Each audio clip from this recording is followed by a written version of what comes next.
this cooking technique video, I will be showing you how to pan roast a steak, and as an added bonus, how to continue through the process to make a pan reduction sauce that goes with this steak.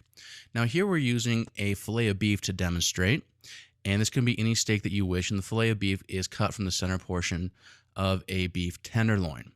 Now here I'm going to season liberally with salt on both sides, and notice I'm not using pepper because pepper will scorch when seared at high temperatures. So I'm going to heat a pan over high heat and make sure that I'm charging that pan with a lot of heat before I add my cooking oil. And this does have a little bit of a heavy bottom to it, which is going to retain the heat better during the searing process. Now, as I add in the oil, this is a high smoke point canola oil.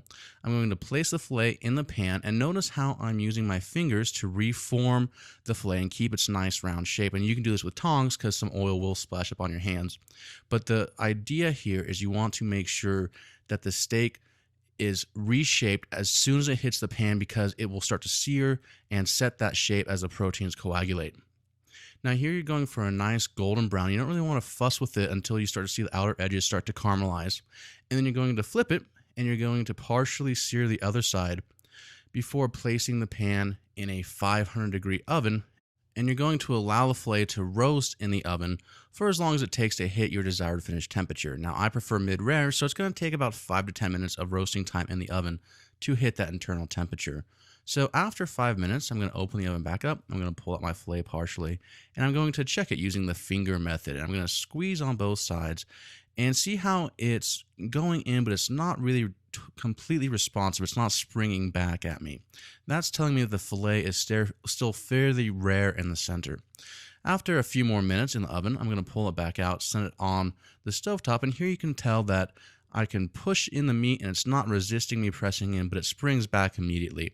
And that's the sort of responsiveness you're looking for in a mid-rare steak. Now I'm going to set that aside and allow it to rest and the juices to relax back in, and then place the pan again on a high flame. And I'm going to use this residual fat to roast some shallots, which is going to be a base for our pan sauce. Now, once the shallots start to caramelize, and this can be anything for a base, you can use whatever you like, but here I'm using shallots. I'm going to throw in some roasted garlic that has that nice roasted flavor, but not quite as pungent. And then I'm going to deglaze with a little bit of red cooking wine, which is just an all-purpose burgundy wine that I keep on hand for cooking. I'm going to let the wine reduce by about half to 2/3, and then add in a nice roasted veal stock, and we have separate videos on this that will be in the show notes. Now here I'm adding a generous portion of fresh cracked black pepper because I do like the flavor of black pepper with my steak, and this is a good way to get it without actually scorching it. And I'm going to squeeze in a little bit of lemon juice for acidity, and then turn off the flame and swirl in some butter. Now for a more detailed version of pan sauce, you can watch our video on that in the show notes. I'm going to finish with a little bit of fresh tarragon just because that nice licorice flavor adds a nice little punch and herbal freshness to the sauce, and I'm going to allow that to sit off to the side.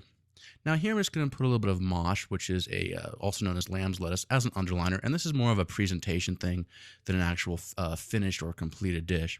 And I'm going to spoon my sauce over the top, making sure that the chunks of roasted garlic and roasted shallots are right on top of the steak. And I'm going to use a French sauce technique where I pour most of the sauce out of the spoon onto the steak, and then as I get to the very end, I'm going to just drizzle that tip around the plate to give a nice little dotted presentation. I'm going to finish with a little bit of fleur de sel or Maldon sea salt, which adds a nice salty crunch. Now when you cut down the center of your steak and open it up, you want to see a nice even pinkness all the way through, and you can see that the juices have relaxed and rested back into the steak. And I have a nice even crust on both sides from the searing process, and it's nice and beautifully pink and tender all the way through. Now for more supporting video techniques and information, check out this episode's show notes at stellaculinary.com/CT5.